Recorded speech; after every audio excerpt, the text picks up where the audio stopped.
ليه ممكن سهم ينزل بيا 20% وما اعملش اي حاجة اقعد اتفرج؟ وليه كمان ممكن ما اعملش متوسط؟ ودي حاجة بتلخبط ناس كتيرة جدا.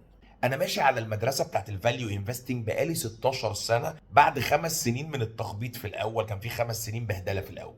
في المدرسة دي انت بتشتري السهم اللي تحت قيمته. لو افترضنا ان ده مثلا قيمته 1000 وانا عرفت اشتريه ب 700، انا كده شاريه تحت قيمته. نزل قدامي بقى ب 500، نزل قدامي بقى ب 300، هو كده بقى تحت قيمته اكتر بالنسبه لي. فبالتالي فكره بقى الخروج بخساره بالنسبه لي هي غير منطقيه، ان انت تبيع حاجه باقل من قيمتها بكتير. اغلبيه الاسهم اللي الحمد لله انا شخصيا كسبت فيها كويس نزلت بيا الاول حبه حلوين، مش هقول لك عشرينات، بس نزلت بيا 10 و12 و15% قبل بقى ايه ما تاخد الاتجاه بتاع الناحيه التانيه ده خالص. فلو انا عملت وقف خساره علشان انا مش فاهم انا شاري ايه او مش فاهم قيمه السهم اللي معايا، كان زماني خسرت المكاسب اللي كان ممكن اكسبها. علشان كده دايما بقول لك اتعلم تحسب قيم الاسهم. ونقطه البدايه في تعليم الحسابات المبسطه هتلاقيها في الجروب التعليمي المجاني اللي في الصفحه الرئيسيه في القناه، اللي جواه بوستات تعليميه مبنيه على خبرتي في ال 20 سنه اللي فاتوا. انا بادئ من سنه 2005.